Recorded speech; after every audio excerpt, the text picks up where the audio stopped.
আসসালামু আলাইকুম viewers, welcome back to my channel. আশা করছি সকলেই ভালো আছেন। আজ আমি আপনাদের জন্য নিয়ে এসেছি খুবই মজাদার একটি রেসিপি, সেটা হচ্ছে চাল কুমড়ার মোরব্বা। এই মোরব্বাটি খেতে কিন্তু খুবই দারুণ লাগে। আশা করছি আপনাদের কাছেও খুবই ভালো লাগবে। ভালো লাগলে কিন্তু অবশ্যই একটি লাইক দিয়ে আমার চ্যানেলটাকে সাবস্ক্রাইব করে রাখবেন এরকম নতুন নতুন ভিডিওর আপডেট পাওয়ার জন্য। আর কথা না বাড়িয়ে চলুন চলে যাই মোরব্বাটি তৈরি করার জন্য। আজ আমি একটি চাল কুমড়া থেকে অর্ধেকটা মোরব্বা তৈরি করে নিব। আপনারা চাইলে পুরোটাই মোরব্বা করে নিতে পারেন।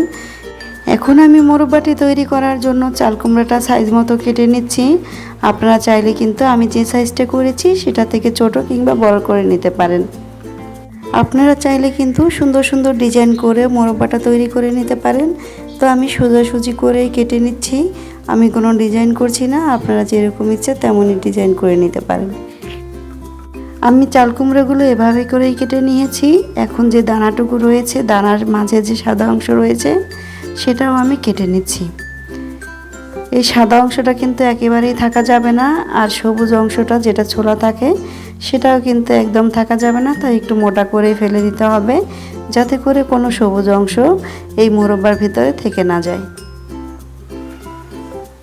দেখুন, কোনো রকম কিন্তু সবুজ অংশ দেখা যাচ্ছে না। এভাবে করেই আমি সবগুলো চাল কুমড়ো কেটে নিয়েছি। এখন এই চাল কুমড়োগুলো আমি একটা কাঁটা স্পুন দ্বারা কেচে নিচ্ছি। আপনারা চাইলে কিন্তু টুথপিক দিয়ে 3-4টা একসাথে করে কেচে নিতে পারেন। তবে আমার কাছে এই কাঁটা চামচটি ইজি মনে হয়েছে, এটা দিয়ে খুব ভালোভাবে কেচা যাবে, তাই আমি এটা থেকেই কেচে নিচ্ছি। এই চাল কুমড়োটা যত বেশি কেচে নেবেন, যতটা ভালো করে কেচে নেবেন, মোরব্বাটা কিন্তু ততটাই ভালো হবে। ভিউয়ার্স, আপনি যদি আমার চ্যানেলে নতুন হয়ে থাকেন তাহলে কিন্তু অবশ্যই আমার ভিডিওতে একটি লাইক দিয়ে আমার চ্যানেলটাকে সাবস্ক্রাইব করে রাখবেন এরকম নতুন নতুন ভিডিওর আপডেট পাওয়ার জন্য, এবং আমি ভিডিও আপলোড দিলে যেন সর্বপ্রথমেই আপনি পেয়ে যান। আর আমার চ্যানেলে কিন্তু আরও মজার মজার রেসিপি দেওয়া আছে, চাইলে কিন্তু আমার ভিডিওগুলো দেখে নিতে পারেন। আশা করছি আমার চ্যানেলের ভিডিওগুলো আপনাদের কাছে খুবই ভালো লাগবে। এভাবে করেই আমি সবগুলো চাল কুমড়া কেচে নিচ্ছি। সবগুলো চাল কুমড়া কেঁচা হয়ে গেছে। দেখে নেই এখন চাল কুমড়োগুলো কেমন করে কেঁচা হয়ে গেছে। দেখুন, ভেতরে কিন্তু ছিদ্র ছিদ্র দেখা যাচ্ছে, তার মানে চাল কুমড়োগুলো খুব ভালোভাবেই কেঁচা হয়ে গেছে। এখন আমি চাল কুমড়োগুলো সিদ্ধ করে নিচ্ছি, সেজন্য আমি এরকম একটি পাত্রে পর্যাপ্ত পরিমাণ পানি নিয়ে নিয়েছি। এখন সবগুলো চাল কুমড়ো আমি এর ভেতরে দিয়ে দিচ্ছি।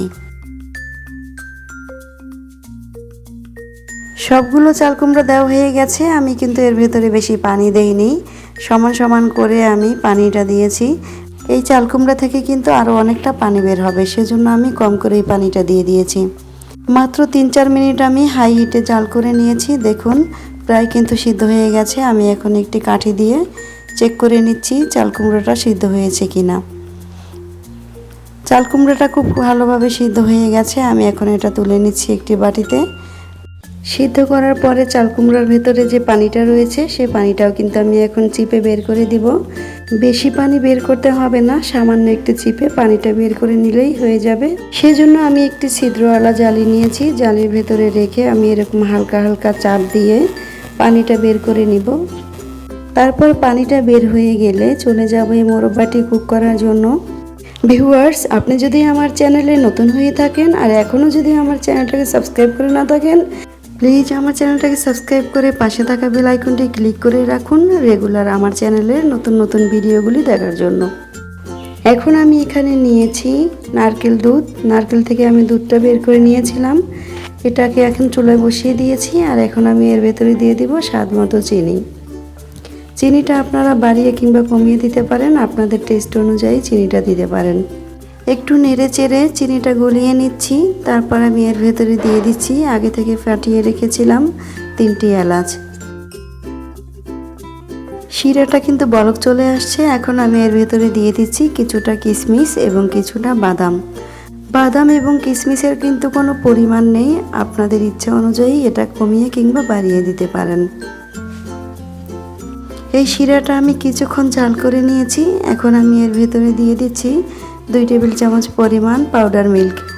পাউডার মিল্কটা আপনারা কিন্তু স্কিপ করতে পারেন, তবে এটা দিলে মোরব্বার স্বাদটা অনেকটাই বেড়ে যায়।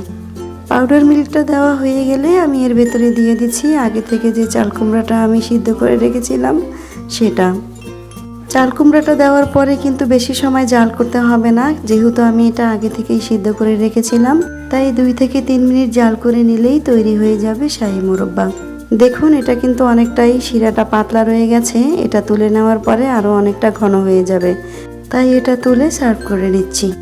আমি কিন্তু মিষ্টি তেমন একটা পছন্দ করি না, তবে আমি এই মোরব্বার রেসিপিটি যখন নিজে হাতে তৈরি করেছি তখন অবশ্যই কিন্তু একটু টেস্ট করে দেখতে হয়।